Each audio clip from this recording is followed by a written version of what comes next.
স্বাস্থ্য আর নিউট্রিশন পাবে, শরীরও স্ট্রং হবে, অল্প খেলেই পেট ভরে ডাইজেশন ঠিক রাখে। MDH সোয়াটিন, আসল প্রোটিন। MDH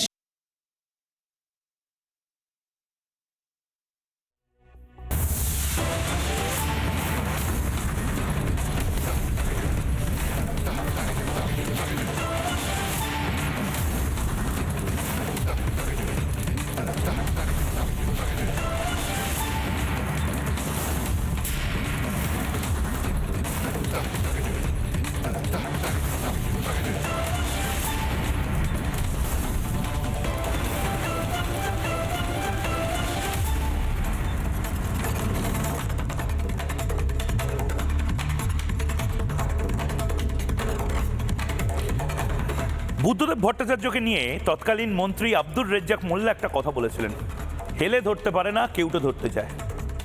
মানে হেলে সাপ ধরতে পারে না, কেউটে সাপ বানাতে চায়। সিঙ্গুরটা হয়নি, আলাদা ব্যাপার। কিন্তু এখন তৃণমূল কংগ্রেসকে নিয়ে, তৃণমূল কংগ্রেসের সরকারকে নিয়ে, মমতা বন্দ্যোপাধ্যায়কে নিয়ে সেই একই রকম একটা ধারণা তৈরি হচ্ছে। মমতা বন্দ্যোপাধ্যায় একটা মেসির ম্যাচ এখানে আয়োজন করতে পারেন না। মমতা বন্দ্যোপাধ্যায় এই বিশ্ব বাণিজ্য সম্মেলনে বড় বড় কথা বলছেন। মমতা বন্দ্যোপাধ্যায় এই বাংলা থেকে শিরোনামে এসেছিলেন সিঙ্গুর আন্দোলনের মাধ্যমে। সিঙ্গুরটা ছিল বুদ্ধদেব ভট্টাচার্যের রাজনৈতিক যে কফিন, সেই কফিনের শেষ পেরেক এবং মমতা বন্দ্যোপাধ্যায়ের রাজনৈতিক প্রশাসনিক যাত্রার শুরু। আর অদ্ভুতভাবে সিঙ্গুরটা হয়নি। অদ্ভুতভাবে মমতা বন্দ্যোপাধ্যায়ের এই মেসি কাণ্ডের পরে Messi Messi Messi Messi Messi Messi শেষ, মেসি আর্জেন্টিনা উড়ে গেল, এখন অবধি রাগটা থাকলো, ক্ষতচিহ্নটা থাকলো। এই যে মেসি মেসি ঝড়, সেই ঝড়ের মধ্যেও ধিকি ধিকি করে আগুন একটা জায়গায় জ্বলছে, যার নাম দেউচা পাচামি। সিঙ্গুরটাও হলো না, দেউচা পাচামিটাও হলো না। রাত 8টা, 8:15 এবং 8:35 তিনটে ভাগে আজ মমতা বন্দ্যোপাধ্যায়ের যে মিথ্যাচার, সে মিথ্যাচারের পর্দা ফাঁস করবো এবং জবাব চাই বাংলাতে আজ তিনটে বিষয় নিয়ে। এক, সিঙ্গুরও গেল, দেউচা পাচামিও বন্ধ হলো। দেউচা পাচামির স্বপ্ন, অনেক কিছু মমতা বন্দ্যোপাধ্যায় দেখিয়েছিলেন। একেবারে ধাপ্পাবাজি করেছে তৃণমূল কংগ্রেস। সিঙ্গুরের সাথে সাথে দেউচা পাচামির স্বপ্ন ভঙ্গ হলো। রাত 8টায়, 8:15 মমতা বাংলা শিল্পকে কাঠকয়লা বানিয়ে দিলেন। এই শীতের সন্ধেবেলা একটু তন্দুরি কাবাব টাবাব ঝলসানো হয়, কাঠকয়লায় ঝলসানো হয়। মমতা বন্দ্যোপাধ্যায় এবং রাজ্য সরকার আমাদেরকেই ঝলসে দিচ্ছেন এই শিল্পের কাঠকয়লায়। মমতা বন্দ্যোপাধ্যায়ের বাংলাকে শিল্পের কাঠকয়লা বানিয়ে দিচ্ছেন খোদ মমতা বন্দ্যোপাধ্যায়। বাংলা পিছিয়ে নেই, মমতা বাংলাকে পিছিয়ে দিয়েছেন। এবং রাত 8:35 বাংলার ভাগ্যে একটা সময় আমরা ভেবেছিলাম দেউচা পাচামির মতন বড় কোনো খনন শিল্প আসবে, কিন্তু বাংলার ভাগ্যে কি শুধুমাত্র কয়লা পাচার, গরু পাচার, পাথর পাচার? কোনোদিন কোনো ইন্ডাস্ট্রি আমরা পাবো না কয়লাকে কেন্দ্র করে? বড় বড় ইন্ডাস্ট্রি সমস্ত ঝাড়খণ্ডে থাকবে, উত্তরাখণ্ডে থাকবে, ছত্তিশগড়ে থাকবে। আমি কেন এই কথাগুলো বলছি? দেখুন, মিনমিনে মিডিয়া এই কথাগুলো, এই খবরগুলো দেখাবে না। সিনিয়র মিনমিনে এখন রাত 8টায় ঘন্টাখানেক বা 4 ঘন্টা 2 ঘন্টা খানেক এমন কিছু কিছু জিনিস নিয়ে আলোচনা করবে যার সাথে আপনার কিচ্ছু এসে যায় না। কিন্তু আপনার তো সিঙ্গুরের সাথে এসে যেত, আপনার তো দেউচা পাচামির সাথে এসে যেত। দেউচা পাচামিটা এত বড় একটা ব্লাফ। একটা সিনেমা দেখেছিলাম ব্লাফ মাস্টার বলে। আমি জানি না তৃণমূল সরকার এখন ব্লাফ মাস্টারেরও মাস্টার হয়ে গেছে। তৃণমূল সরকার কি না বলেছিলেন, মমতা বন্দ্যোপাধ্যায় কি না বলেছিলেন। আমি কুর্সি কি পেটি বাঁধার জন্য বলছি, কারণ মমতা বন্দ্যোপাধ্যায়ের যে মিথ্যাচার, সেই মিথ্যাচারের পর্দাফাঁস হচ্ছে। আমি স্তম্ভিত হয়ে গেছিলাম বিজেপি যে অভিযোগ করছে সেই অভিযোগ শুনে। কিন্তু তারপর আমি যখন কাগজপত্র ঘাটলাম, দেখলাম যে হ্যাঁ, মমতা বন্দ্যোপাধ্যায় আমাদের বুঝিয়েছিল না যে দেউচা পাচামি থেকে কয়লা উত্তোলন হবে এবং তাতে গোটা বাংলার চিত্রটা ঘুরে যাবে। 15 বছর শুধু পাথর উত্তোলনের জন্য মমতা বন্দ্যোপাধ্যায় হন্যে হয়ে কন্ট্রাক্টর খুঁজছেন। সে কন্ট্রাক্টর বা কোনো টেন্ডার নেওয়ার মতন সংস্থাও মমতা বন্দ্যোপাধ্যায়ের কাজ করতে রাজি নন। যে সংস্থা মমতা বন্দ্যোপাধ্যায়ের ওই কাজ করবে ভেবেছিল, তারা এতটাই নিজেরা অন্যান্য বিষয়ে জর্জরিত, ইডির মামলা, ইডি রেড করেছে তাদের বালির কেসে, এই সমস্ত কিছুতে মমতা বন্দ্যোপাধ্যায়ের সংস্থা এখন হন্যে হয়ে খুঁজছে দেউচা পাচামিতে। কয়লা ভুলে যান, পাথরও উত্তোলন করা যাচ্ছে না। আর মমতা বন্দ্যোপাধ্যায় আশ্বাস দিচ্ছেন যে কয়লা উত্তোলন করলে নাকি আমরা মুম্বাই, দিল্লি, আসাম, মিজোরাম ইত্যাদি ইত্যাদি হাজারখানেক রাজ্যের নাম বলে বলছেন তাদের থেকেও বড় রাজ্য হয়ে যাব। হবেন কি করে? আপনি ততদিন সরকারে থাকবেন নাকি? মমতা বন্দ্যোপাধ্যায় পাচ্ছেন না, অভিষেক বন্দ্যোপাধ্যায় এলেও যে কয়লা আপনারা স্বপ্ন দেখাচ্ছেন সেই কয়লার কোনো শিল্প হবে না। কয়লা পাচার হতে পারে, একদম কয়লা পাচার, ইসিএল এর কেলেঙ্কারি ইত্যাদি ইত্যাদি বহু শিরোনাম হতে পারে। যে ব্রেকিং নিউজটা, যেটা দিয়ে আর জবাব চায় বাংলা শুরু করবো এবং আমরাই সর্বপ্রথম এই ব্রেকিং নিউজটা দেখাই। আরেকবার যারা সন্ধ্যাবেলা এসেছেন টেলিভিশন সেটের সামনে তাদেরকে স্পষ্ট ভাষায় বলে দিতে চাই, দেউচা পাচামির সমস্ত আশা শেষ। বেসল্ট খনন কাজ বন্ধ করা হলো দেউচা পাচামিতে, সিঙ্গুরেও হলো না, দেউচাতেও বন্ধ হলো শিল্প সম্ভাবনা। একের পর এক গ্লোবাল টেন্ডার ডেকেও কেউ আসতে চাইছে না খনন কাজে। 15 বছর শুধু পাথর খনন করতে হবে, নিজেদের টাকা দিতে হবে, আয় ভীষণ কম, কয়লা কবে উত্তোলন করা যাবে কেউ ধারণা করতে পারছে না এবং সে কারণে দেউচার কয়লা খনন নিয়ে মমতা বন্দ্যোপাধ্যায়ের এই মিথ্যে প্রতিশ্রুতির পর্দা ফাঁস হলো। আজ বিজেপির এই সাংবাদিক সম্মেলনে 3300 একরেরও বেশি জমি জুড়ে কি শিল্প হবে তার জবাবদিহি করতে হবে। 3300 একর। কিছু অভিনেতা, কিছু বুদ্ধিজীবী, কিছু সিটজীবী তারাও টাকা পেয়েছে। তারা কিসের জন্য টাকা পেয়েছে? আদিবাসী মানুষকে নাকি বোঝানোর জন্য যে দেউচা পাচামি, সেই দেউচা পাচামি থেকে কতটা লাভবান হবে সেই সমস্ত মানুষ। আরে 3300 একর জমিতে এখন কি করা হবে সেটা বলুন। এই 3300 একরে তো অন্য ফ্যাক্টরি হতে পারে।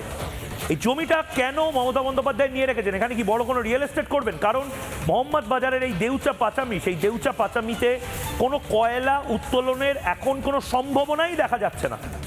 দূর দূরান্তর অব্দি 4 বার মোদী সরকার আসবে, তারপরে যোগী আদিত্যনাথ হয়তো আসবেন, মমতা বন্দ্যোপাধ্যায়ের সরকার 4 বার হয়তো পড়ে যাবে, তারপরেও কয়লা উত্তোলনের কোনো সম্ভাবনা নেই। কেন এটা বলা হচ্ছে? জগন্নাথ চট্টোপাধ্যায় তিনি আজকে বীরভূম থেকে সাংবাদিক সম্মেলন করেছেন, কি বলেছেন একবার শুনবো।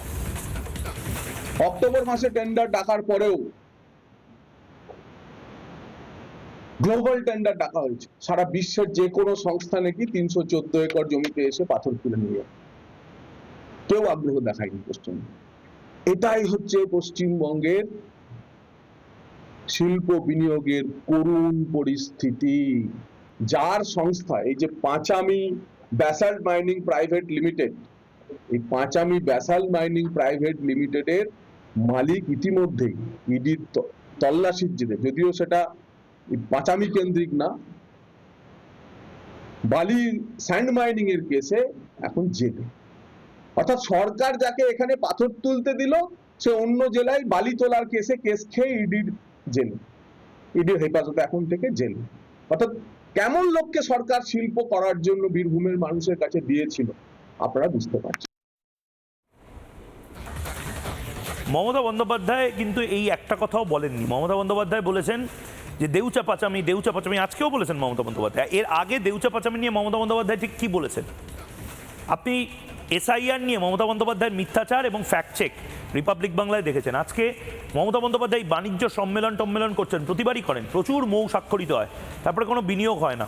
উল্টে মেসির মতন এত বড় সুপারস্টার, এত বড় আইকন, গ্লোবাল আইকন, 203টে দেশ, 193টা দেশের রাষ্ট্রসংঘ আছে, রাষ্ট্রসংঘের অনুমোদিত দেশ, যে দেশগুলো রাষ্ট্রসংঘের অনুমোদিত নয় সেখানেও ফুটবল খেলা হয়, সিরিয়াতেও ফুটবল খেলা হয়, প্যালেস্টাইনেও ফুটবল খেলা হয়, নর্থ কোরিয়াতেও বসে লোকে হয়তো হাসছে যে বাবা কলকাতা শহরে এরকম একটা প্রশাসন মেসিকে দেখতে দিল না। হয়তো প্যালেস্টাইনেও অনেকে দুঃখ প্রকাশ করছে যে বাবা এরকম জিনিস হলে তো আমরা যুদ্ধ বন্ধ করে দিতাম। মেসি এসেছে, আমাদের ছেলেমেয়েগুলো দেখতে পেল না।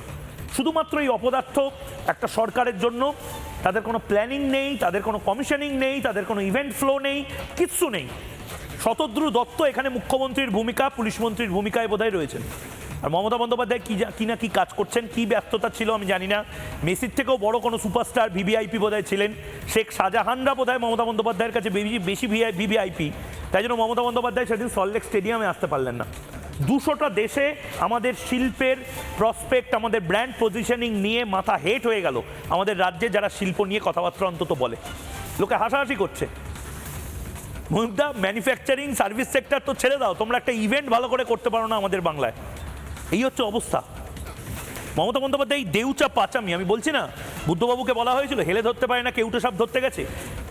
মেসির প্রোগ্রাম করতে পারছে না তৃণমূল সরকার, দেউচা পাচামি। আরে দাদা, আগে অশোকনগরের এই তৈল ভাণ্ডার, সেই তৈল ভাণ্ডারটার কাজ এগো, সেটার ব্যাপারে পরে আসছি। দেউচা পাচামি, বিরাট বড় বড় কথা লন্ডন আমেরিকায় গিয়ে বলে এসেছিলেন মমতা বন্দ্যোপাধ্যায়। কিচ্ছু না, কিচ্ছু হচ্ছে না। মমতা বন্দ্যোপাধ্যায় আগে কি বলেছিলেন শুনুন। The world's second largest coal mines company is coming up, work started. That is in Birbhum district. Deucha Pachmi, the name of the place. And it will give you the new boost up to invest more and more. আমি সামান্য সময়ের জন্য জগন্নাথ চট্টোপাধ্যায়, যিনি আজ বীরভূম থেকে অভিযোগ করেছেন, মারাত্মক অভিযোগ, কাগজ দেখিয়ে অভিযোগ করেছেন। জগন্নাথদা, আপনাকে আমি সামান্য সময়ের জন্য জানতে চাইছি, মমতা বন্দ্যোপাধ্যায় লন্ডনে গিয়ে বলে এসেছিলেন যে এশিয়ার সেকেন্ড লার্জেস্ট কোলফিল্ড তৈরি হচ্ছে। আমি ছোটোবেলা থেকে কোলফিল্ড এক্সপ্রেসে চড়েছি, আমার স্বপ্ন দেখতাম কোলফিল্ড আমাদের বাংলাতে নতুন নতুন হবে। আমি স্বপ্ন দেখেছিলাম দেউচা পাচামিও সত্যি একটা নতুন কোলফিল্ড হবে। পুরোটা ধাপ্পা। দেখুন, সরকারি নথি তো তাই বলছে। আমি রাস্তায় রয়েছি, তার ফলে হচ্ছে আমি জানি না আমার নেটওয়ার্ক বা আমার আওয়াজ আপনাদের দর্শকরা কিভাবে পাচ্ছেন, কিন্তু সরকারি নথি তাই বলছে যে 12ই নভেম্বর বীরভূমের জেলা শাসককে WBPDCL অর্থাৎ বিদ্যুৎ যে নিয়ন্ত্রণ সংস্থা, মানে উন্নয়ন সংস্থা, তারা চিঠি দিয়ে জানিয়ে দিয়েছে যে 12 একর জমিতে, যেখানে কয়লা উত্তোলনের জন্য ঔরঙ্গজেব যেমন দাক্ষিণাত্য অভিযানে বেরিয়েছিলেন, সেখানে বীরভূম পুলিশ, রাজ্য পুলিশ প্রায় 3-4 হাজার পুলিশ নামিয়ে তাঁবু খাটিয়ে সেখানে কয়লা উত্তোলনের কাজ শুরু করতে চলেছিলেন। তো সেই কাজ 1 বছরের মধ্যে টার্মিনেশন লেটার ইস্যু হয়ে গেছে যে মাইনিং ডেভেলপমেন্ট অপারেটর যিনি ছিলেন, এবং ইতিমধ্যে সেই এমডিও অন্য একটি মামলায়, ইডির মামলায় এখন জেল হেফাজতে রয়েছেন। আমাদের কাছে অত্যন্ত, বীরভূমের মানুষের কাছে, যে দেখুন, এটা অ্যাসপিরেশনাল ডিস্ট্রিক্ট, এখানে কোনো সেভাবে উন্নয়ন হয়নি, কিন্তু প্রাকৃতিক সম্পদে পরিপূর্ণ, বালি পাথর এসবের চুরি কাটমানি সিন্ডিকেট এসব চলছে। বীরভূমের নানা কাহিনী আপনাদের জানা, কিন্তু দেউচা পাচামি ঘিরে যে ঘটনা ঘটেছে, আজকে একটা বাণিজ্য সম্মেলন হলো এবং গতকাল মুখ্যমন্ত্রী বলেছেন, ব্যবসায়ীদের যেভাবে বলেছেন, ব্যবসায়ী স্ত্রীদের ঘুগনি বেচার কথা, এখন মনে হচ্ছে বীরভূমের এই কয়লা খনি হবে না, কয়লা খনির ধারে কিছু মানুষ ঘুগনি বিক্রি করবে। এবং এর পরেতে সেই চিঠিতেই দেখলাম PDCL বীরভূমের জেলা শাসককে জানিয়েছে যে সেকেন্ড ফেজে আমরা 314 একর জমিতে আমরা ব্যাসাল্ট মাইনিং করব, অর্থাৎ ব্লকটা কোল পাথর তোলা হবে।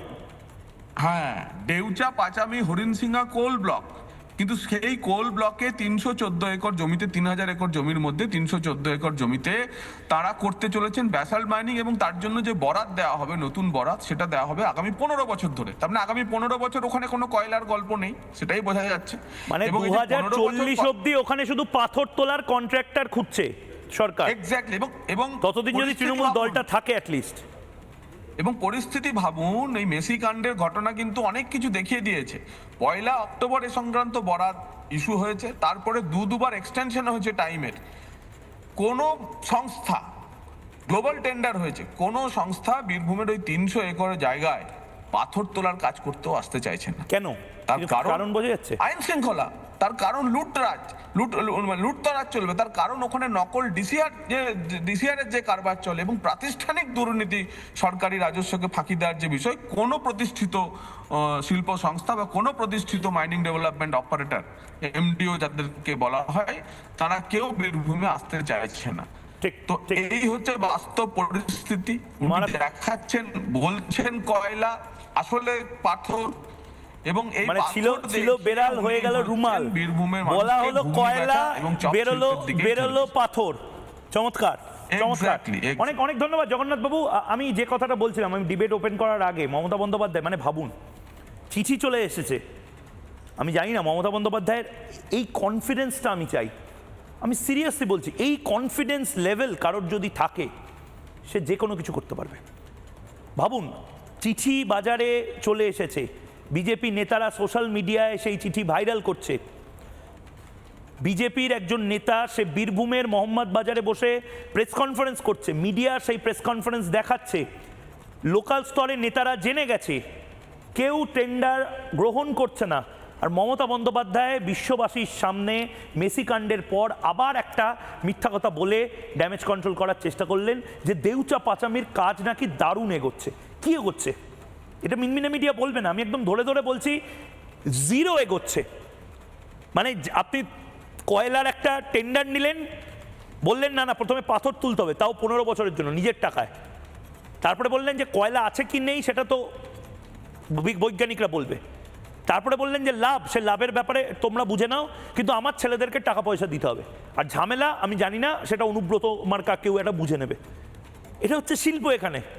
মমতা বন্দ্যোপাধ্যায় আজকে এই ফেক নিউজ বলা হয় না, ফেক নিউজ কি ছড়ালেন দেখুন। Instead of bringing out outside, it cost highly, we have to give high price, transport expenditure and all this. So if you can do it, we have so many industrial parks, we have created 200 industrial parks. Their land is already available. We have the land map, land use policy, and land plan also. So there you can set up so that we can avail this opportunity from locally. And also, our Deucha Pachmi is coming, work already started. There 1 lakh employment will be created, and for power 100 years, Bengal won't be suffer like load shedding or anything.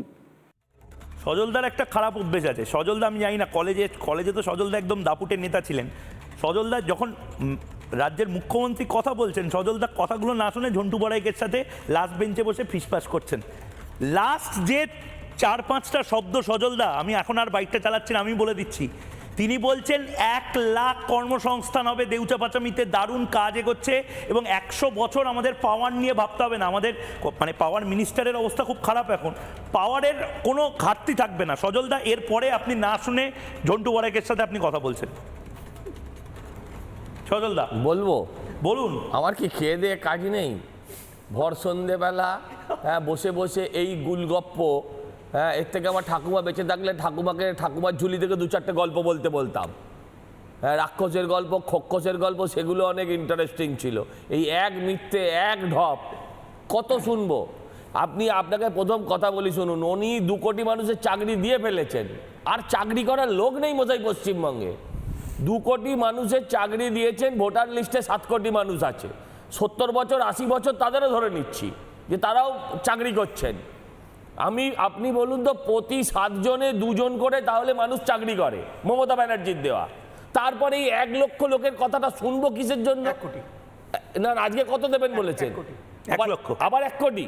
1 লক্ষ। আচ্ছা 1 লক্ষ, তাহলে এই 2 কোটি যে দিয়েছে তার থেকে 1 লক্ষ শুনবো কেন? আচ্ছা, এর কোনো কথা হলো? না, কিন্তু একটা জিনিস, মানে এই কনফিডেন্সটা তৃণমূল সরকার পায় কি করে? না, আপনি কি এত কনফিডেন্টলি মিথ্যা কথা বলতে পারেন?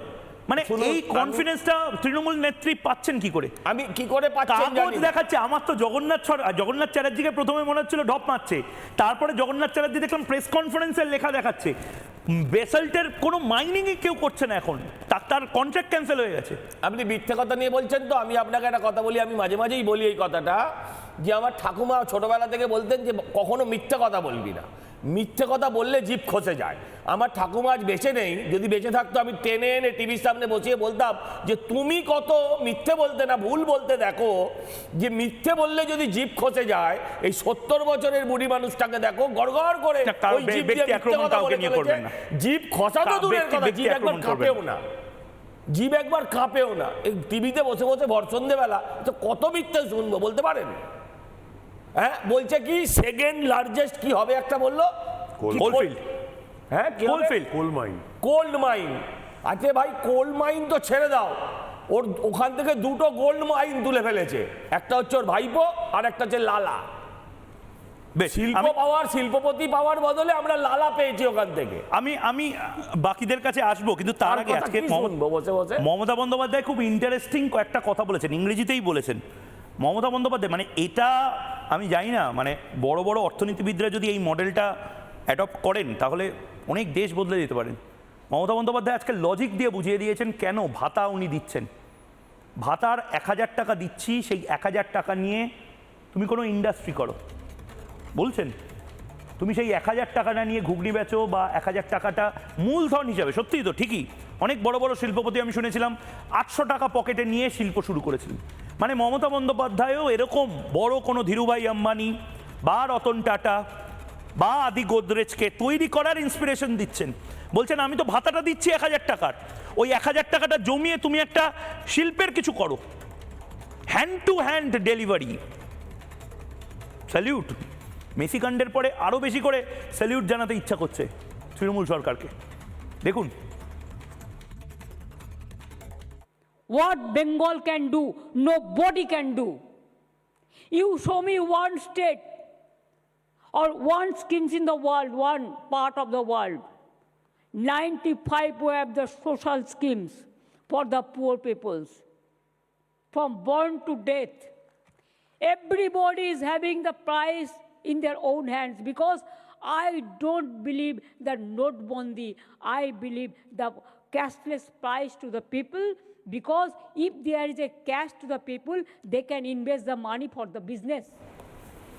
আমি দেবাশিস ঘোষের কাছে যাব, কিন্তু দেবাশিস ঘোষ আমি কম বুঝি, কিন্তু আমি কিন্তু ভুল বুঝিনি।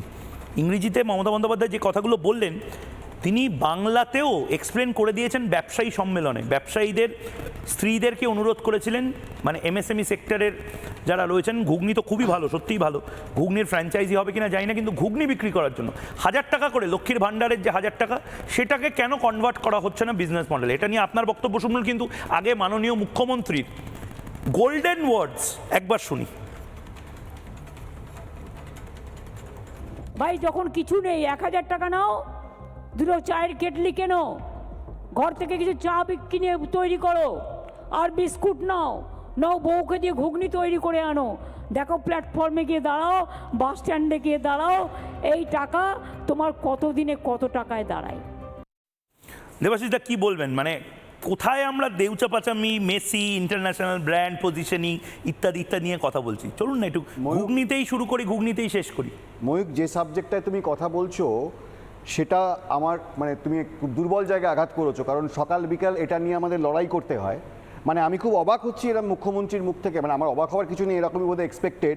মানে আজকে তোমাকে আমরা অনেকবার আলোচনা করেছি বা বলেছি যে আজকে যখন সেন্ট্রাল গভর্নমেন্ট থেকে আমদানির উপর একটা নিষেধাজ্ঞা জারি হয়েছিল, তখন সেটা আমাদের মতো যারা আমরা ফিনিশ গুডস এখানে ইম্পোর্ট করতাম তাদের কাছে এটা একটা থ্রেট ছিল, পাশাপাশি একটা অপরচুনিটি ছিল। অপরচুনিটিটা কোন জায়গায়, যে মেক ইন ইন্ডিয়া হওয়াতে আমাদের তড়িঘড়ি একটা ফ্যাক্টরি সেট আপ করে এবং সেখানে সমস্ত কিছু বানানোর একটা সম্ভাবনা তৈরি করার জায়গা ছিল, এবং সেই জায়গায় দাঁড়িয়ে আমার প্রচুর কর্মসংস্থানের জায়গা ছিল। আমার দরকার কি ছিল রাজ্য থেকে?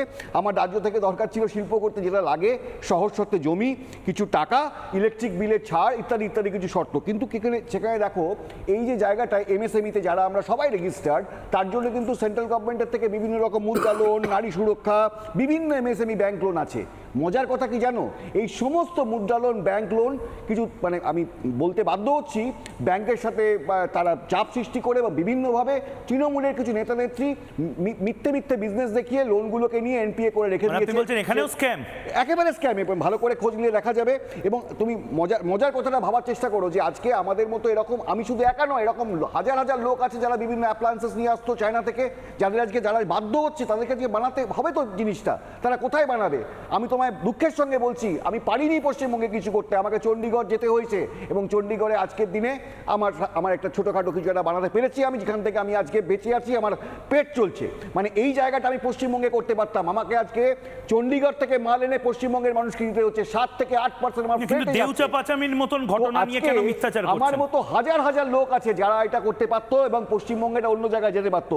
আমার দুঃখ যে আমার মুখ্যমন্ত্রী সেই ভিশনারিটা নেই। মানে এই যে মেক ইন ইন্ডিয়া আজকে হয়েছিল, আমাদের কলকাতা পোর্ট এর থেকে ভালো পোর্ট মানে পুরো ভারতবর্ষে আর কিছু নেই। আমরা যত সহজ শর্তে জিনিস আনতে পারি, যত কম পয়সা আনতে পারি কলকাতা পোর্টে, অন্য কোনো ভারতবর্ষের অন্য কোনো পোর্টে এত কমে মাল ঢোকে না, মানে এই গুডস ঢোকে না। মানে এই যে জায়গাগুলো, এই ফেসিলিটিগুলো আমরা নিতে পারিনি। আমি তোমাকে আর কি বলবো, মানে এটার দুঃখের জায়গা তুমি হাত দিলে, মানে ব্যথার জায়গা হাত দিলে, যে আমাকে আমার মতো আজকে হাজার হাজার লোককে ইদার পশ্চিমবঙ্গ ছেড়ে চণ্ডীগড় যেতে হয়েছে, যেখানে আমি তোমায় যদি দেখাতে পারি কোনোদিন দেখাবো কি শর্তে আমরা জমি পেয়েছি, কি শর্তে আমরা কি সুযোগ পেয়েছি এবং কত ভালো করে আমরা করতে পারছি। তার মানে ক্লিন যে কনসেপ্টটা আমি অন্তত বুঝছি, দেউচা পাচামি নিয়ে যারা টেন্ডারের অন্তত অ্যাপ্লাই করার চেষ্টা করছেন ওই স্কেলে, তারাও এখানে কিছু করতে পারছেন না। আপনারা যারা এমএসএমই নিয়ে কাজ করছেন তারাও করতে পারছেন। যারা ব্যবসায়ী, আমি একদম স্মল সেক্টর, আমি স্তম্ভিত হয়ে যাচ্ছিলাম তাদের কথা শুনে। এই বীরভূমে দেউচা পাচামি হচ্ছে, আমি বলছি না হেলে ধরতে পারে না, কেউটে ধরার কথা বলা হচ্ছে। বীরভূমের ব্যবসায়ীরা কাল যারা ব্যবসায়ী সম্মেলনে এসেছেন, মমতা বন্দ্যোপাধ্যায় খুব সুন্দর সেগ্রিগেট করে দিয়েছেন। মানে কিছু লোক থাকবেন বিশ্ব বাণিজ্য সম্মেলনে আর কিছু লোক থাকবেন এমএসএমইদের নিয়ে যে সম্মেলনটা কালকে ছিল সেখানে। কিন্তু অদ্ভুত বিষয় তাদের বলুন। আমি বলতে চাইছি যে আমি দেউচা পাচামি কয়লা আমি এত বড় বড় জায়গায় যাচ্ছি না, আমি বলছি স্মল মাইক্রো। 1 লাখ মানুষের কর্মসংস্থান যেখানে হবে, রাজ্য সরকার বলছে সেটা নিয়ে তো কথা বলতেই হবে। আমরাও যেগুলো বানাবার চেষ্টা করছি, মিনিমাম কমপক্ষে 1000 লোকের কর্মসংস্থান হতো এবং তাদের খুব একটা কম মাইনে হতো না, এবং সেটারে কত বড়, সেটা কি পশ্চিমবঙ্গেই হতো? হ্যাঁ, এর মধ্যে কি প্রয়োজন ছিল? শুধু একটু ভালো শর্তে জমি প্রয়োজন ছিল, আর তো কিছু ছিল না। তো এইটুকু যদি সরকার করতে পারতো, ভিশনারিটা নেই, আজকে পশ্চিমবঙ্গ কোন জায়গায় যেত? আমি তোমায় বলছি, আমি জানি না তোমার কতটা ভালো লাগবে খারাপ লাগবে, তথ্য নাও। রিজার্ভ ব্যাংকের তথ্য অনুযায়ী আমাদের বামফ্রন্ট থাকাকালীন যে সময় লাস্ট 2 বছর আগে, তো শিল্প যা ধ্বংস হয়েছে, যে ভিত্তিটা স্থাপন হয়েছিল, গুজরাট 7 নম্বর জায়গায় ছিল, অন্ধ্র 6 নম্বর জায়গায় ছিল, পশ্চিমবঙ্গ 4 নম্বর জায়গায় ছিল। রিজার্ভ ব্যাংকের তথ্য, সেই জায়গা থেকে আজকে লাস্ট 16 বছরে কোথায় নামিয়ে দিয়েছে পশ্চিমবঙ্গকে, এটা ভাবার জায়গা আছে। আমি আবার বলছি, আমি বিজেপিকে অন্য কোনো জায়গায় সমালোচনা করতে পারি, কিন্তু মেক ইন ইন্ডিয়া করে বা আমদানি নিষেধাজ্ঞা করার পর যে ধরনের স্কোপ এমএসএমই সেক্টরকে দেওয়া আছে, সেই স্কোপগুলো পশ্চিমবঙ্গে বসে আমরা কেউ নিতে পারছি না। তার একমাত্র কারণ হচ্ছে তৃণমূল সরকারের নীতি। বেশ, আমি বাকিদের কাছে যাব, কিন্তু তার আগে বাংলার ব্যবসায়ীরা তারা কি বলছেন একবার শুনবো। আমি ট্রান্সপোর্ট ব্যবসা করি। ট্রান্সপোর্টের উপরে যে অত্যাচার, এখন পুরনো গাড়ি থাকলে 28,000 টাকা ফিটনেস ফি দিতে হবে, যেটা গাড়ির মালিকদের পক্ষে সম্ভব না। মানে এটা আমরা মাননীয় মুখ্যমন্ত্রীকে স্মারকলিপি পাঠিয়েছি, দেখা যাক যদি কোনো কনসিডার করেন, কারণ পুরনো গাড়ি 28,000 টাকা ফিটনেস ফি, এটা হওয়া উচিত না। ফিটনেসের জন্য আগে ছিল 800 টাকা, 1600 টাকা, 2000, 5000 পর্যন্ত আমরা ব্যবসায়ীরা মেনে নিয়েছিলাম। কিন্তু এই রিসেন্ট চালু হয়েছে 28,000 টাকা, সারা পশ্চিমবঙ্গের এটা অলরেডি চালু হয়ে গেছে। আপনি বলুন, একটা 15 বছরের ঊর্ধ্বে গাড়ি হলে 28,000 টাকা ফিটনেস ফি দিতে হবে, এটা কি বাস্তবে ট্রান্সপোর্ট ব্যবসার কি? এবং ট্রান্সপোর্টে কোনো কিন্তু ভাড়া বাড়েনি, পুলিশের জন্য সেটা দেখুন আছে, এটা আমরা বলে কি করব, সেটা আপনারাই আমাদের থেকে ভালো বলতে পারবেন। নাহলে আজকে আপনি বলুন, পুলিশের কোনো ব্যাপার তো আছেই। আজকে পশ্চিমবঙ্গের রঘুনাথগঞ্জ থেকে বালুরঘাট, রায়গঞ্জ, আমি অরিন্দমদার কাছে যাব, কিন্তু অরিন্দমদার কাছে যাওয়ার আগে এই যে বড় বড় কথা বলা হচ্ছে, আমি একটা গ্রাফিক্স ফুল ফ্রেমে দেখানোর জন্য বলবো। কতগুলো শিল্প এখানে বন্ধ হয়ে গেছে, শুধু তৃণমূল আমলে বা বাম আমলে বলে সেগ্রিগেট করার কোনো জায়গা নেই। মানে এরপরে যদি কেউ, অরিন্দমদাদের আমি বারবার, বিজেপির যারা নেতারা আসছেন তারা হয়তো কনফিডেন্সের সাথে ভাবছেন যে একবার তৃণমূল সরকারটা চলে যাক, তারপরে তো আমরা সবটা করবো। এটা বার্ডেন হতে চলেছে বাংলায়। যারা এই মুহূর্তে সরকারে আসবে তাদের সবচেয়ে বড় বার্ডেন হবে এই ব্র্যান্ডিং থেকে কি করে ভালো ব্র্যান্ডিংয়ে নিয়ে যাওয়ার। অরিন্দমদার কাছে আসবো, আমি একবার দেখে নিই যে কোন কোন শিল্পগুলো কতদিনের মধ্যে বন্ধ হয়ে গেছে। 2011 থেকে 2012 215টা শিল্প ক্লোজ ডাউন, 2012 থেকে 2013 87, ভাবুন শুধু 13 থেকে 14 384টা শিল্প বন্ধ হয়ে গেছে অরিন্দমদা। 14 থেকে 15-তে 382টা শিল্প বন্ধ হয়ে গেছে। 15 থেকে 16 869টি শিল্প বন্ধ হয়ে গেছে। 16 থেকে 17 918, মানে প্রতি বছর যেন 1000টা করে কোম্পানি বন্ধ হয়েছে। 17 থেকে 18 1027টি। আমরা এখনো 2020 কোভিডের পরবর্তী পরিস্থিতিতেই ঢুকিনি। 18 থেকে 19-এ 542, 19 থেকে 20 কোভিডের আগেই ভাবুন 700-র মতন কোম্পানি বন্ধ হয়ে গেছে।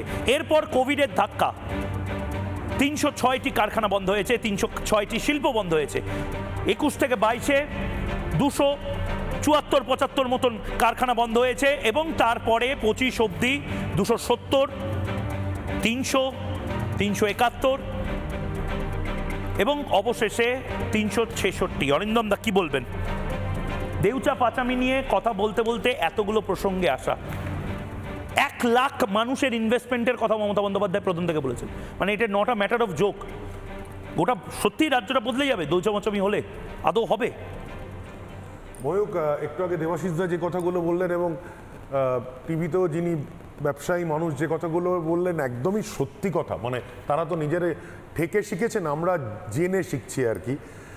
আমি কতগুলো 2-3টে রিপোর্ট শুধু বলবো, একদম government report, ministry of industry and কমার্সের আর মিনিস্ট্রি অফ কর্পোরেট অ্যাফেয়ার্সের। তারা বলছে যে আইএম বলে একটা জিনিস আছে, দেবাশিসদা জানেন, ইন্ডাস্ট্রিয়াল এন্টারপ্রেনিউর মেমোরেন্ডাম, সেটা ওয়েস্ট বেঙ্গলে এসে দাঁড়িয়েছে 2.5% থেকে 3%, যেটা মহারাষ্ট্রে 20%, গুজরাটে 15%। ভারতের বাস্তবায়িত শিল্পের মধ্যে মাত্র 1.5% থেকে 2.8% ওয়েস্ট বেঙ্গলে আছে। ভয়ানক, যেটা 1961-62-তে ছিল হচ্ছে 22 থেকে 26%। ফরেন ডিরেক্ট ইনভেস্টমেন্ট সারা, আমি শুধু দুটো রাজ্যের সঙ্গে তুলনা করবো, নন বিজেপি স্টেট, বিজেপি স্টেট। আমাদের পশ্চিমবঙ্গে হচ্ছে 0.67%, সেখানে আজকে তামিলনাড়ুতে হচ্ছে 19% আর মহারাষ্ট্রে হচ্ছে 30%। 6,688টা বাণিজ্য চলে গেছে, শিল্প চলে গেছে, 1308টা মহারাষ্ট্রে, 1298টা দিল্লিতে, 439টা গুজরাটে এবং সারা ভারতে বাকিটা। কি করে হবে বলো? যে বাড়িতে ধরো তোমার বাড়িতে তোমার বাবা বা আমি 100 টাকা রোজগার করি, তার মধ্যে 38 টাকা যদি আমি ঋণ দিই, 60 টাকা দিয়ে কি আর সংসার চলে? প্রতিশ্রুতি আর বাস্তব BGBS, Bengal summit 2022 Bengal summit বললে আমি অবজেকশন করব। Bengal global business summit. হ্যাঁ, আমি আর অত কিছু বলতে পারি না। গ্লোবাল আইকনকে আমরা ভাগাই আর গ্লোবাল সামিট আমরা গর্বের সাথে করি। ঠিকই বলছো ময়ূক, তাতে ওয়েস্ট বেঙ্গলে 2022 থেকে বলা হয়েছিল প্রকল্প ওয়েস্ট বেঙ্গলে আছে 47,000 কোটি টাকা, সেটা মহারাষ্ট্রে হচ্ছে 5,36,000 কোটি টাকা। আচ্ছা আচ্ছা, অরিন্দম দা, আপনি তো বিভিন্ন দেশ বিদেশ ঘুরে বেড়ান, আমাকে একটা কথা বলুন তো, এই যে এই দুটো গোষ্ঠীকে নিয়ে বারবার টার্গেট করা হয়, আদানি আম্বানি সব কিনে নিল, সব নদী কিনে নিল, সব পাহাড় কিনে নিল, এই খনি কিনে নিল, দেউচা পাচামিতে কেন বড় বড় কোম্পানি বা এই বড় বড় কংগ্লোমারেট সারা পৃথিবীর যারা খনির দিকে একদম সেন দৃষ্টিতে তাকিয়ে থাকে তারা কিনতে চাইছে না? মানে ফান্ডাটা কি? একটাই কারণ, খুব সহজ জিনিস। আমরা দেউচা পাচামির কাজের জন্য যখন আমরা বারবার করে গেছিলাম সেন্ট্রাল গভর্নমেন্টের থেকে, আমাদের শুভম আছে, পরিবেশ নিয়ে অনেক কাজ করে, environmental protection act, mining regulation and development act, MMDR, একটি জিনিসও ফলো করা হয়নি। আমি ইচ্ছে করলেই জমি খুঁড়ে, ব্যাসাল্ট খুঁড়ে, ড্রিল করে, কিন্তু 3,000 একর, এটা তো অ্যাপ্রিশিয়েট করতে হবে। 400 একর বুদ্ধবাবু ছাড়তে পারেননি, 3,000 একর অ্যাকোয়ার হয়ে গেছে। সহজভাবে জেনে নাও, কেন কোনো কোম্পানি দেবে যেখানে যার পরিবেশের ছাড়টা নেই? সেই পরিবেশের ছাড়ের জন্য সেন্ট্রাল গভর্নমেন্টের কাছে অ্যাপ্লাই করতে হয়, এনভায়রনমেন্টাল ইম্প্যাক্ট অ্যাসেসমেন্ট হয়। তার আগেই একটা ফরেস্টের জমিকে হঠাৎ করে খনির জমিতে করে দেবো সরকার, রাজ্য সরকারের এই ক্ষমতা নেই। ঠিক, আমি শুভমের কাছে দেউচা পাচামি নিয়ে, শুভমরা দীর্ঘদিন ধরে আন্দোলন করেছে, আমি শুভম তোমার কাছে যাব এবং তারপরে আমি দর্শককে একটা কনটেক্সট দেওয়ার জন্য বলবো, দেউচা পাচামি নেই তো কি হয়েছে? না হলে কি এসে যাবে? আমাদের অশোকনগরটা আছে, অশোকনগরেও মমতা বন্দ্যোপাধ্যায় অদ্ভুতভাবে তৃণমূল কংগ্রেস সরকার গা ঢিলামি করছে। অশোকনগরে জানেন মাটির নিচে লক্ষ লক্ষ কোটি টাকার কালো সোনা তেল রয়েছে। সেন্ট্রাল গভর্নমেন্ট প্রজেক্ট স্যাংশন করে দিয়েছে, ONGC 1,000 কোটি টাকা দিয়ে দিয়েছে। তারপরে কি কি হয়েছে সেই দিকে যাব 8:30 থেকে, কিন্তু আগামী 1 মিনিট আমি শুভমকে দেবো। দেখো, প্রথম কথা হচ্ছে দেউচা পাচামিতে যে কয়লার রিজার্ভ থাকার এক্সপেক্টেড যে অ্যামাউন্ট, সেটা হচ্ছে প্রায় 2,170 মিলিয়ন টন। সে তো বিশাল। এবং সেটা যদি সত্যি হয় সেটা কিন্তু বিশ্বের মধ্যে দ্বিতীয় বৃহত্তম এবং এশিয়ার মধ্যে বৃহত্তম, সেটা মমতা বন্দ্যোপাধ্যায়ও বলছেন। তাহলে সেইটা হওয়ার পরেও কেউ কেন টেন্ডার নিতে চাইছে না? ঠিক। একটা যেটা অরিন্দম দা ওই এনভায়রনমেন্টাল ক্লিয়ারেন্সের কথা বললো, সেটা ছাড়া আমি বলছি একটা গুরুত্বপূর্ণ বিষয় হচ্ছে 3 মাস পরে নির্বাচন। এবার তৃণমূলের সরকারে থাকার সম্ভাবনা কম, এবার কোনো সংস্থাই চাইবে না এই অবস্থায় টেন্ডার নিতে, তারা সবাই চাইবে নতুন সরকার গঠন হলে নতুন সরকারের হাত থেকে টেন্ডার নিতে, সেটা একটা ব্যাপার। দ্বিতীয় ব্যাপার হচ্ছে এখন মূলত ওপেন কাস্ট পদ্ধতিতে এই এক্সট্রাকশনগুলো করা হয়, এবং আপনাদের মনে থাকবে বলা হয়েছিল যে দেউচা পাচামিতেও আন্ডারগ্রাউন্ড যে মাইনিং এবং ওপেন কাস্ট দুটো পদ্ধতিতেই এক্সট্রাকশন করা হবে। এবার আমাদের দেশে গড় গভীরতা এই কয়লা খনিগুলোর হচ্ছে 100 থেকে 300 মিটার, কিন্তু দেউচা পাচামির ক্ষেত্রে তার গভীরতা হচ্ছে 350 থেকে 900 মিটার।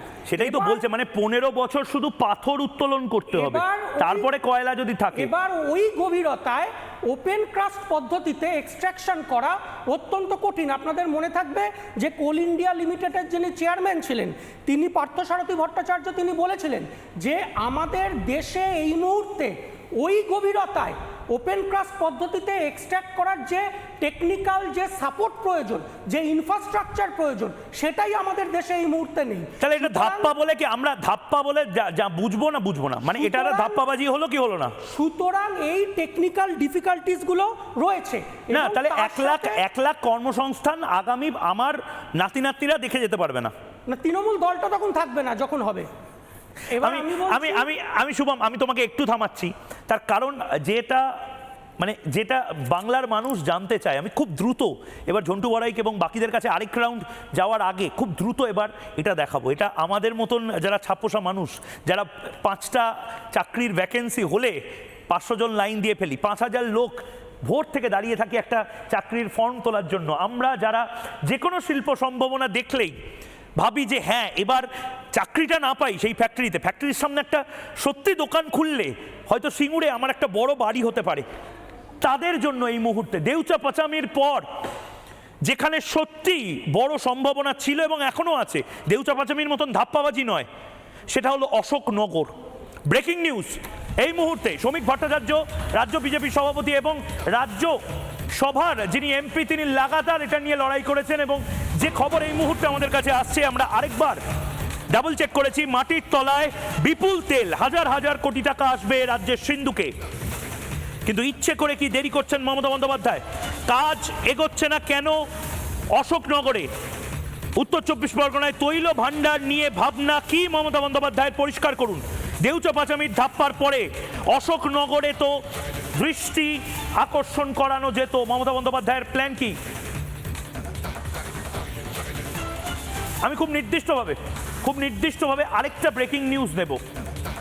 অশোকনগর কোথায়? অশোকনগর নির্দিষ্টভাবে উত্তর 24 পরগনা। অনেকে আপনারা জানেন যে অশোকনগরে কয়েক হাজার কোটি টাকার তেল, সেই তেল উৎপাদন করা সম্ভব, এবং এটা পার্লামেন্টে আলোচনা হয়েছে। দ্বিতীয় যে ব্রেকিং নিউজটা, মমতা বন্দ্যোপাধ্যায় মমতা বন্দ্যোপাধ্যায় কি বুঝেই গেছেন যে দূর আমার এইসব করে লাভ কি? কারণ প্রথম দিকে অনেকটা টাকা লাগবে, একবার যদি ওই পাইপলাইনটা সেট হয়ে যায় তারপরে টাকাই টাকা, প্রফিটই প্রফিট। বাংলার ভাগ্য বদলে দিতে পারে অশোকনগর, মাটির নিচে হাজার হাজার কোটি টাকার তেল মজুদ। বিজেপির রাজ্য সভাপতি শ্রমিক ভট্টাচার্যের প্রশ্নের উত্তরে মন্ত্রী হরদীপ সিং পুরী জানান, অশোকনগরে 1000 কোটি বিনিয়োগ করে ফেলেছে ওএনজিসি।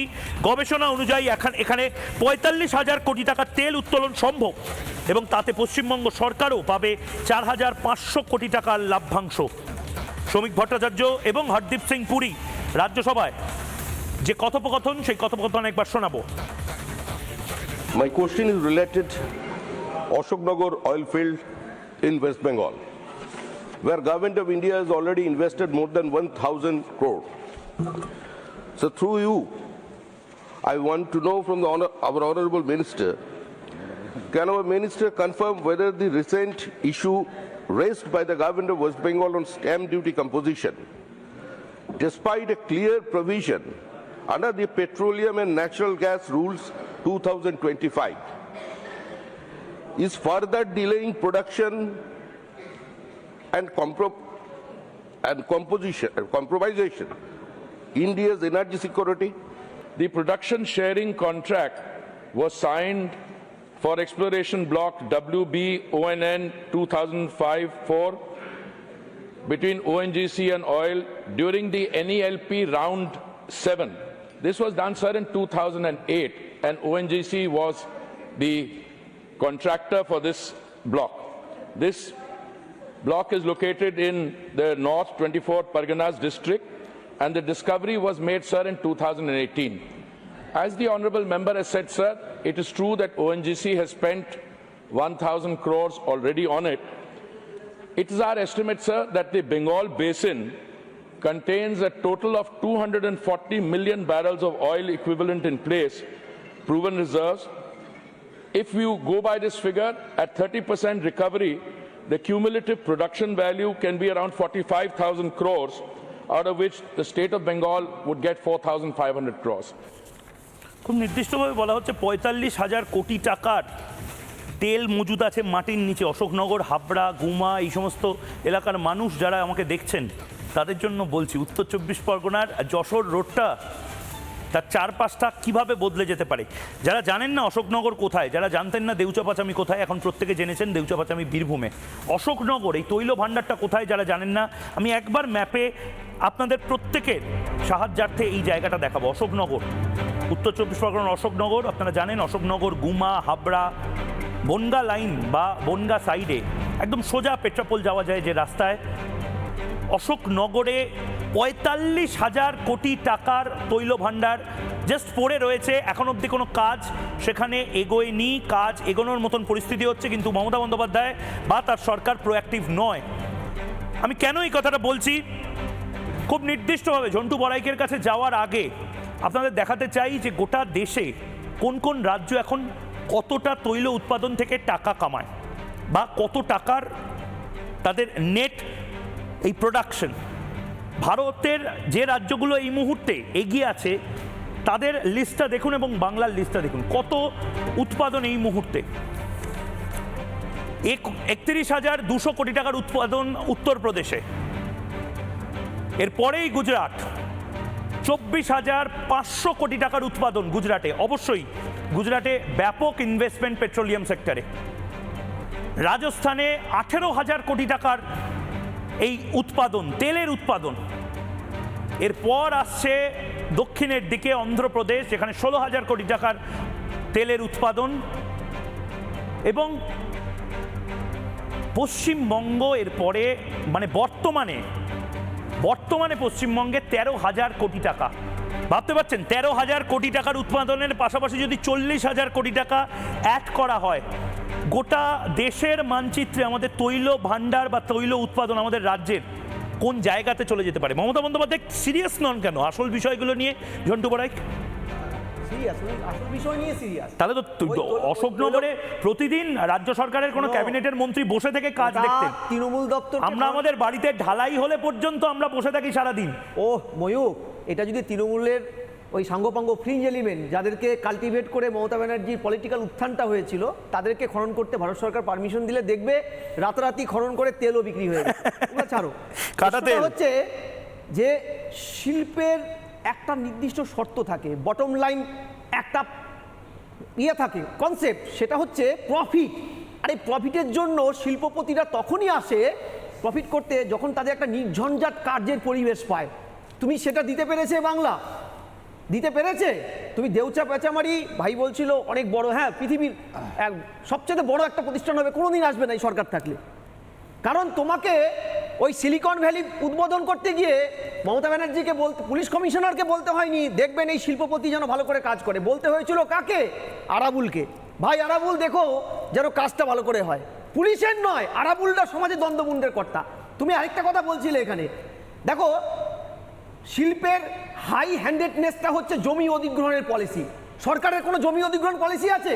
তুমি কুচবিহার থেকে কাকদ্বীপ যাও, বামফ্রন্ট সরকারিভাবে জমিটাকে নির্ঝঞ্ঝাট তুলে নিয়ে শিল্পপতিদের কাছে দিতে চেয়েছিল। আজকে সরকারের কি কোনো ল্যান্ড ব্যাংক আছে? তুমি জমি কিনে ব্যবসা করতে গেলে তোমাকে আরাবুলের কাছে, শাহজাহানের কাছে হাত পাততে হবে। তুমি পাবে ওর শর্তে জমি? তৃতীয়, তুমি বলছো মমতা ব্যানার্জির স্লোগান ছিল, বামেদের স্লোগান একটা ছিল, কৃষি আমাদের ভিত্তি, শিল্প আমাদের ভবিষ্যৎ। তৃণমূল সরকার দায়িত্ব নিয়ে ওটাকে পাল্টে দিয়েছে।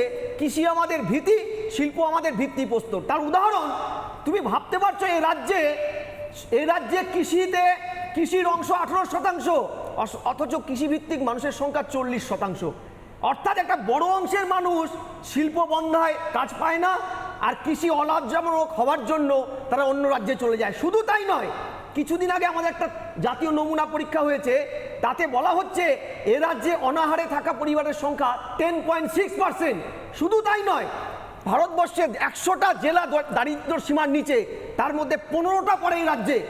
তারপরে তুমি বুঝতে পারছো, একটা পরিষ্কার তোমাকে বলি, শিল্পের জন্য ওয়ান উইন্ডো পলিসি লাগে, এক জানলা পলিসি, রাজ্য সেটা নেয়নি। তুমি যদি শিল্প করতে চাও, উত্তরবঙ্গে প্রচুর হয়, ওই যে কি বলে মিষ্টি কুমড়ো, ওখানে ফ্রুটির কোম্পানি ছিল, পাইনঅ্যাপেলসের একটা স্বর্গরাজ্য উত্তরবঙ্গ, একটা ম্যাঙ্গো পিকেল কোম্পানি আছে। এই যে প্রতি বছর টমেটো চাষ হলদিবাড়ির ফেলে দেয় চাষিরা, মরিচ কাঁচা লঙ্কা ফেলে দেয়, তার রিজার্ভের কোনো ব্যবস্থা নেই। নিকটবর্তী বিহারে যায়, আমাদের আনারস বিহারে যায় সংরক্ষণ করতে, ওখানে বিভিন্ন ধরনের পাইনঅ্যাপেল ফ্যাক্টরি এখন আছে, জলপাই, আলু, এগুলো এই সম্পদগুলোকে স্টোর করার ন্যূনতম মানসিকতা এই কারণে নেই, কারণ না তারপরে তো ভোট পায়। আমি একটা জিনিস বলতে পারি, তারপরে তো ভোট পাচ্ছে তৃণমূল কংগ্রেস। একটাই কথা নেই, এবং এরা শিল্পপতিরা জানে, তাই শিল্পপতিরা অর্থাৎ কনজিউমারিজমের এক যুগে একটাই স্লোগান, জো দিখতা হ্যায় ওহি বিকতা হ্যায়। তাই এখানে দেখানোর কিছু নেই, তাই বিকে না, শিল্পপতিরা আসে না। তাই দেবাশিস বাবুদের সজল ঘোষ 30 সেকেন্ড। মানে অশোকনগরে এত তেল, তারপরেও মানে কোনো হেলদোল নেই সরকারের। নবান্নয় আপনারা থাকলে তো বোধহয় এতক্ষণে বসে থাকতেন, আপনাকেই হয়তো বলতো সারাদিন রাত বসে থাকো। না, ব্যাপারটা হচ্ছে যে যাদের লক্ষ্য হচ্ছে যে চুরি আমাদের ভিত্তি, কাটমানি ভবিষ্যৎ, তারা তেলের কথা ভাববে কেন? আপনি আমাকে একটা কথা বলুন, বাংলার মানুষকে যদি তেল না দিয়ে, চাকরি না দিয়ে, চাকরি খেয়ে, হ্যাঁ, যদি শুধু হিন্দু মুসলমান করে আর বাংলার মানুষকে কিছু ভাতা পাইয়ে দিয়ে একটা মানুষ যদি তিনবার নির্বাচনী বৈতরণী পার হয়ে যেতে পারে, আপনি আমায় বলুন তো সে কেন তেল তুলে তেল মাখাতে যাবে? ঠিক কেন তেল মাখাতে যাবে? এই দোষটা অন্য কাউকে দেব না আমি, এই দোষটা কিন্তু বাংলার মানুষ, এই দোষটা বাংলার মানুষের। তারা ভুল লোককে বারবার সিলেকশন করেছে। আমি এটা কখনো বিশ্বাস করি না যে 100% ভোট কেউ চুরি করে নিয়ে নিতে পারে। ঠিক, আমার সময় একেবারে শেষ, কিন্তু আমি একটাই কথা, আচ্ছা 10 সেকেন্ড। মমতা ব্যানার্জি কালকে বলছিল 2 কোটি চাকরি দিয়েছে, অর্থাৎ 14 বছরে ঘন্টায় 165 জনকে চাকরি দিয়েছে, অথচ 6695টা কোম্পানি 14 বছরে বন্ধ হয়েছে। প্রতি কোম্পানি পিছু 500 জন যদি কর্মচারী থাকে, তাহলে বছরে 23,09,107 জন বছরে চাকরি হারিয়েছে রাজ্য থেকে। মেলাও এবার তুমি কি বলতে চাইছেন? আমি ঠিক আমার যে দর্শকেরা সবচেয়ে বেশি দেখে এবং ভারতেও যারা সবচেয়ে বেশি ভোট দেয়, জেন জি, জেন মিলেনিয়াম, জেন আলফা, যারা এই মুহূর্তে মেসিকে মিস করছে। আজকে মেসির ওই কাপটা পাওয়ার দিন, আজকে মেসির ওই কাপটা প্রথম চুম্বন করার দিন ছিল। তোমাদের মনে হচ্ছে না যে এই বাংলাতে সমস্ত সম্ভাবনা জাস্ট ধ্বংস হয়ে যাচ্ছে? 1 লাখ জব, 1 লাখ কর্মসংস্থানের কথা মমতা বন্দ্যোপাধ্যায় দেউচা পাচামিতে বলেছিলেন।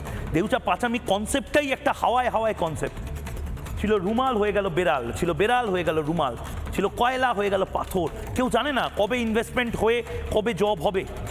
অশোকনগরে সম্ভাবনা আছে, পেট্রোলিয়াম সেক্টরে যারা গুজরাটে কাজ করে সে ছেলেমেয়েগুলো অশোকনগরে কাজ পেতেও পারে, কিন্তু সেটারও কোনো হেলদোল এই সরকারের নেই। এই সরকারের থাকা উচিত, তার জবাব চায় বাংলা। একটা ছোট্ট বিরতির পর ফিরে আসছি, সঙ্গে থাকুন।